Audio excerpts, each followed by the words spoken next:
We're the Triple Take. I'm Michael. I'm Jane. And today we're going to be reviewing Axel F. Well, the full title is Beverly Hills Cop, Axel F. Yeah. Which is why I'm wearing my varsity jacket. Okay. In line with Axel himself. I didn't know we were doing wardrobe and stuff. Like, why didn't you? I didn't get the memo. I got to admit, it's like kind of hot indoors to be wearing a jacket. But I'm just trying to go with the costume. Mate, I don't know. I wasn't going to question you. So it's pretty cool. We went to see this film in a cinema. So it's a Netflix film. It's gone straight to Netflix. Yep. It was produced by Netflix. But we got to see it in a movie theater thanks to this organization called We Are Parable. I've been to quite a few of their screenings over the years. It's a husband and wife duo called Anthony and Tian Andrews? Andrews, that's it. Yeah, Anthony and Tian Andrews. They've been doing this for over a decade now, doing film screenings, black film screenings for the community, and being very successful. Their events are events. Yes, so it makes it nicer to go to the cinema, because a big problem a lot of people have with going to the cinema nowadays is it's nicer to just stay at home and watch it in the comfort of your home. But they make going to the cinema an experience. Yes. So it's much more of a community thing, and I really enjoy that. So like, big up to them. Yeah, big shout out to them. It was great. It was a really great event. We had complimentary drinks. Mm-hmm. Everyone's always so nice and friendly and happy, and it's just it's a community experience. And I love the concept of We Are Parable, bringing black cinema and television to everybody else so that they can experience it as well. And I really like that. But no, in particular, we had a great time. And it's always good to experience a film with an audience. Yes. Especially a comedy film, especially a film where you're going to have laughs, where you've got people laughing around you. It makes such a difference. So I don't think I would have enjoyed this film as much as I did had I watched it at home first. I've watched it at home since going and seeing it at the cinema, but in the cinema, that was a great experience. Yeah, I haven't watched it subsequently at home, because when we came out, I felt content with the experience I had. Right, so you don't want to spoil it. No, I didn't want to spoil it because I'm just like, like you said, I'm just literally repeating what you said. It was so much better watching it in a room full of people who had clearly been on the Beverly Hills Cop journey. Like people, people were out speaking about what was going on. We were all laughing. We all got the little jokes. We all got the nostalgic bits. Mm-hmm. I loved that. And you don't get that at home. And that's why even before the film started, We Are Parable was like, yeah, you need to watch this with everybody. Right. You need to experience this as a group. And they came out on stage and introduced it, which they always do at their screenings. Like, lovely couple. Yeah. So, how did you feel about the film itself? Well, I love Axel Foley. Right. let's just say that. Obviously, this is 40 years after the original. 40 years. 40 years. 1984 was when the first Beverly Hills Cops film came out, and 30 years since the last one. So, yes, a lot of time has elapsed. In terms of what I think, I said this when we spoke about Bad Boys 4, where I was a bit reluctant because of Coming to America 2. So with this, obviously, the link between Coming to America 2 and this is Eddie Murphy. I was like, not sure if they can deliver it, but because you didn't like Coming to America 2? I did not like it. I was really upset and disappointed. And that was straight to TV as well, right? Yeah, it was. It went on to Amazon. So I was reluctant, but I wasn't disappointed. I wasn't overly happy. It was a satisfactory experience. It was a decent film. It was decent. It wasn't bad. It wasn't bad, but it wasn't great either. And the first film, the first two films, in fact, were great. Come on, man. But then... Iconic even. Iconic. I mean, look, you're in the baseball jacket. You're in the varsity jacket. You're wearing the varsity jacket. I'm sweating for the team. Yeah, you're dedicated to the cause, fam. You know what? We should have started this episode with the music.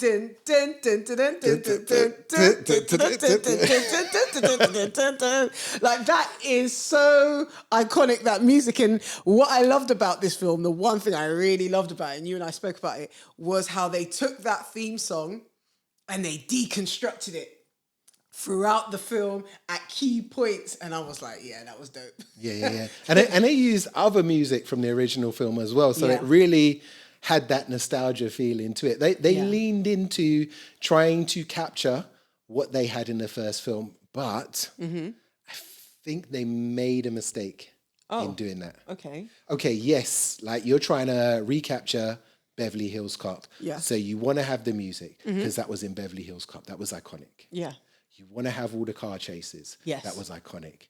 You want to have Eddie Murphy running around getting in trouble with his superiors. That was iconic. Yeah. But what you're missing is what made the first film special is it was different from anything else that was out at the time. Yeah. It was special because it was brand new and original and refreshing. Yeah. Right? Loads of films have copied Beverly Hills Cop since then. Yeah. So if you copy Beverly Hills Cop now, you're not doing anything original. So the greatness that was the originality of Beverly Hills Cop is no longer here. So it's a decent film. Yeah. It ticked all the boxes. But was it iconic? Not really. I got you. But at least there was continuity. So we've got our favorite Detroit policeman in Beverly Hills. Started out in Detroit as well. Yeah, started out in Detroit, going into Beverly Hills, trying to right the wrongs of society. Like he's determined, and they really leaned into that part of his character, of the fact that, you know, he's so consumed with his work. He is his work. That is his identity. And we were introduced, just very similar to Bad Boys, by the way, of an offspring, of a child. So we met Jane. Jane, your namesake. My namesake. Oh, that actress was beautiful, by the way. Gorgeous. Absolutely stunning. So we were introduced to her. And so that provided stakes, didn't it? Yeah. And what I thought was... They hung her off a building. Yeah. She had high stakes immediately. That was like instant. I was like, I wouldn't be messing around with Foley's child. Like, would you do that? That's just madness. So instantly there were stakes. We were like, okay, this is going to be great. And I think how they did that was really good. I liked the characters. I really liked Jane's situationship. Right, with what was the guy's name? Was it Bobby? Yes. Bobby. Yeah. That copper. Detective Inspector Copper. The copper. Bobby. Look at me all like copper. Meant to be in Beverly Hills, copper. But yeah, I really liked that character. He was funny, engaging. I really liked that actor. Yeah. What's the actor's name again? Levitt. Joseph Levitt. Joseph Gordon-Levitt? Yeah. Or is it Gordon Joseph Levitt? I get it. I get it mixed up as well. Yeah. But that was really good as well. I'm just trying to think. So for you, what was the highlight of the film? It was, for me, the comedy was there. I did enjoy that element of it. Was it as cutting edge as I had hoped for? Yeah. Not so much. Okay. But it was there. I was laughing in the cinema. Yeah, we were laughing. I was enjoying it from that standpoint. And I think that's what I took away the most from it. It's like Eddie Murphy can still make me laugh. Yeah. But that's how we came away from Bad Boys as well. There was that one scene where he's still in Detroit and his old partner phones him and he puts on a Jamaican accent. It was a Jamaican accent. It was terrible. It was absolutely terrible. And I'm like, this was all very random. But it just... Oh, wait. No, forget that. My favourite moment of the film was another impression. Evian Crockett. Go on. When he did the London accent. Oh, my days. That came out of nowhere. You and I were like, what? Did we? Yeah, okay. Because I remember you looked at me and I looked at you. It's like, did we hear that? Yeah, we did. And he just flipped it. It was so smooth. You're so right. Because he was outside the golf club or something, wasn't he? He was the car valet at the golf club. Yeah. Oh, but that interaction between him and look at me rolling back to get all excited. Let me come back to the mic. When that whole interaction between him and Eddie Murphy was really funny because Eddie Murphy was like, brother. We're brothers. And he's like, but I need this Yeah, job. When you come and take us the being car, brothers isn't going to pay the bills. Yeah, I got a family. You're gonna look after my family. Like, what are you gonna do? And I just thought, yeah, that was funny. That was nice. It was nice. I had a thought about one part of it that I didn't really like. Not to be negative, there was a lot of good stuff in Hang this on, film. Michael being negative. I know, right? This is It's off brand for me. Wow, maybe it's the varsity jacket. Maybe it's because I'm hot. Yeah. Cue play Getting Hot in Here by Nelly, by the way. So, Judge Reinhold's character, what's his name? Billy? Yeah. Billy Rosewood? Feels like that is Rose something. Anyway, he had been captured at the start of the film. Yeah. He'd been getting tortured for 2 days, apparently. Yes. He looked really good for someone who'd been tortured for 2 days. Man looked in very good shape. Yeah, exactly. He got up and he got straight into the action and he was busting jokes with mans. And I'm like, dude, have you not been tortured for 2 days straight? Like, how are you even standing? Like, this is not really what's the microphone. I know it's not the microphone, but you're right. But yeah, what was that about? Yeah. That was not plausible. No. This is what I'm saying. Like, sometimes a little bit of thought going into something goes a long way. And I don't think they thought that plot point out very well. No, I don't think so either. The other thing, and this is a good thing, Okay. is they didn't really have, from what I could see, a bunch of CGI or special effects in this film. They did all the stunts for real. Yeah. So it was kind of like a throwback to the 80s movie. Yes. If we're having a car chase, we're using real cars. If cars are Yes. getting smashed, cars are getting smashed. They had a helicopter chase. Oh my God, that was epic. And was it even a helicopter? They were barely above ground. It was like a car chase Yes. in a helicopter. Just like That was so cool because, like, okay, your film has a 150 million budget, I believe. wow, that's a big budget. And you know what? By today's standards, that's not huge. Really? No. But like 150 million, but I saw it all on the screen. Yeah, because in the first, one of the first scenes is they start off at the ice hockey game, don't they? Yeah. And then he causes mass destruction in the snowplow. Yeah, driving through Detroit, just smashing up everything in their path. Rocking it up. Which was Rocking it rock up. it up. Rock it up, It rock was it fun up. though. It was fun Yeah, to watch it was- that, and it was fun. it was nice to know that like this is really happening. Yes. So that increased the enjoyment of the film for me. The fact that what I'm watching on screen, I know actually happened while they were filming it. Yeah, and for me, what I liked about it is something you've mentioned as well. They stuck to the blueprint of Beverly Hills Cop. So he does cause mass destruction. Mayhem. He causes mayhem. And it's they going to stuck get to that. Yeah, it's going to get the comparisons like you did to Bad Boys course. because it's a black cop who's dedicated to his job. Yeah. Doesn't really toe the line with his superiors. Yep. It's a comedy lead Yeah. portraying that cop. So it's going to get the comparisons, but these are very different films. And I don't think it's fair to compare Bad Boys, a 90s film, to Axel Foley, which is trying to copy an 80s film, because the 80s aesthetic is very, very different. Very different. But there are similarities. We have two shows that, like rightly said, about black cops who are now further down the line in terms of age. We mentioned this before. So some of the things that Axel and Mike Lowry and Marcus can do. Yeah. They can't do them anymore. They can't do that. We've had this discussion before. You're old, fam.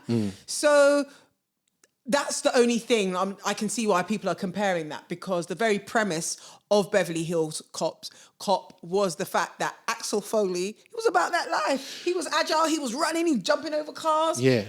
And I think, like, if you look back at the first couple films, like when he went to Beverly Hills, he was stealing people's houses and living in them. Yeah. He didn't do that in this film. He went and stayed at a hotel and paid the cost of the hotel. A very fancy hotel, like that. by the way. Yeah, very expensive. And like in the first film, he was like going to tailors and getting suits for free, and he looked sharp. Yeah, he looked good. In this film, he went and got a $30 suit. That was hilarious. It That looked red terrible. suit. It was Yeah. shiny. Yeah, shiny suit. And it's like, it's a different Axel Foley. And I kind of wish that they could have leaned into that more. That would have given me the originality that I was seeking in this film. It would have made it something different. And I think they relied too heavily on making it something the same. And that's, I know movie companies want to play it safe. Yeah. They want to stick with what worked. But like what worked was it was groundbreaking. Yeah. So make your film different. And to an extent that it's in some ways breaking ground at least. Yeah, yeah. What did you think about the relationship between Axel Foley and Jane? It was an interesting dynamic with a parent who had been absent from their child's life. Yeah. Axel was blaming his absence on Jane, and Jane kept on reasserting the idea, which she's right. You're the parent. Yeah. I'm the child. You should know better. Yes, I may have said I didn't want you in my life. You should have continued to pursue me. Right.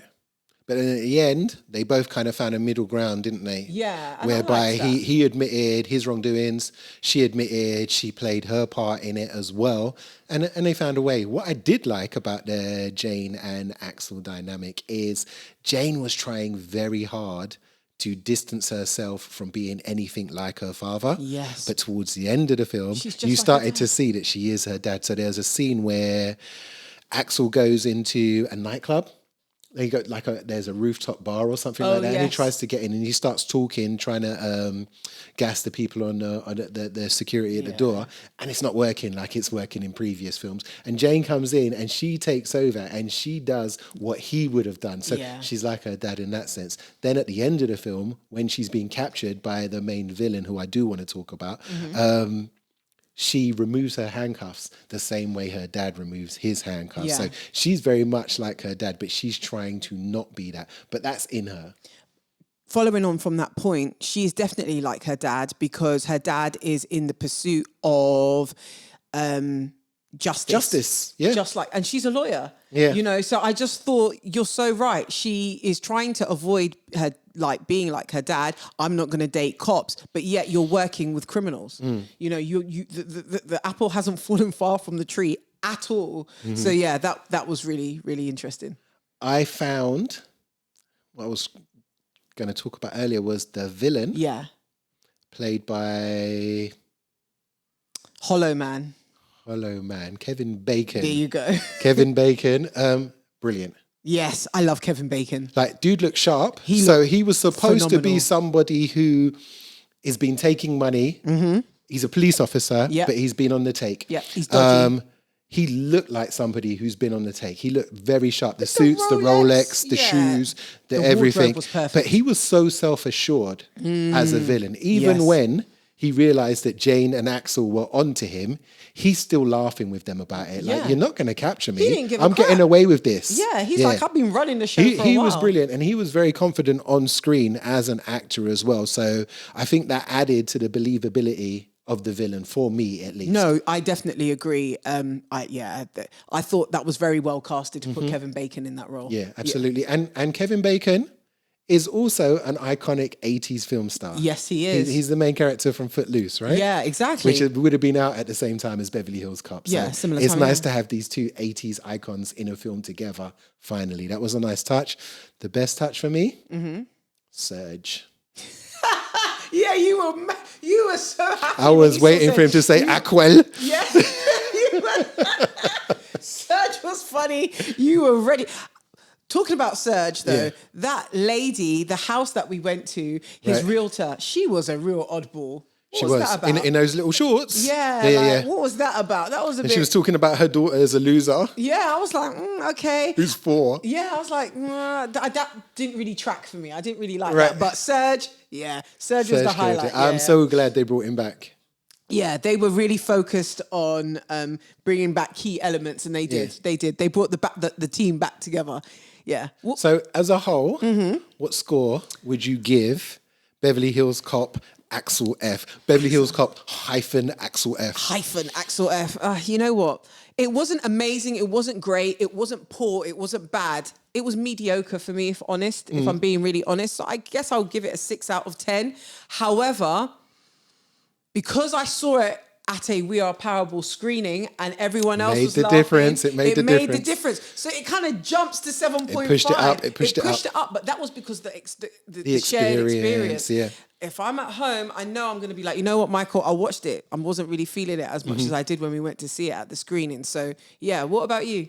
I'd give it a similar thing. Being in a cinema, watching it, elevated it a great deal. My average for me is a 5. Yeah, okay, so it's the average for everyone. The average for everyone? Not just Michael. I guess it is, right? I'm trying to own that. Okay. Okay, but I can't own that? No, you can't. No, You okay. can't have the copyright. So, way above average. So I'd go with an 8 because of the experience and because it made me believe again that there could be an Eddie Murphy film where I'm really enjoying it and he's still really funny. We haven't seen that in a little while. Yeah, we haven't. So He's been absent. That was great for me. He's been absent for a while. He's been absent, and also when he's been in films, he hasn't been his funny self. Here, I feel like he was his funny self. Okay. Was he as funny as he was in the 80s? Probably not. Yeah. But he's still a head and shoulders above most screen actors for laughs. So he's an OG. That was good. That was good. He's great. Yeah. I know in Bad Boys 4, when we spoke about that, you're ready for a Bad Boys 5. And I know when we spoke about Inside Out 2, you're ready for Inside Out 3. Are you ready for Axel F 2.0 or whatever else they're going to call it? They kind of left it open-ended. Like, he's still there with his two buddies in the back of the car. Yeah, in Beverly Hills. I think they're setting up a sequel. And if Netflix will promote that, if this does well on Netflix, hopefully it does, maybe we'll see some more. I'm here for it. I'm not here for it. You know me. I'm not here for it. Because let's leave the great stuff alone. You've done it. You dipped your toe in the water. What if they make it greater though? No, but Michael, you say this. You just leave it. Let it lie. Leave it. Please let it lie. Let it lie. Let kipping dogs kip. What? Sorry, kipping dogs kip. Is that from the 80s? Maybe, yeah. You're gonna come back with old words as well, yeah. Thanks for watching, everyone. You're right. I can barely talk. Yeah, go see Axel F, and we'll put a link down in the description for We Are Parable. Go check out some of their screenings as well. Definitely. Thanks for joining us. Take care. Bye.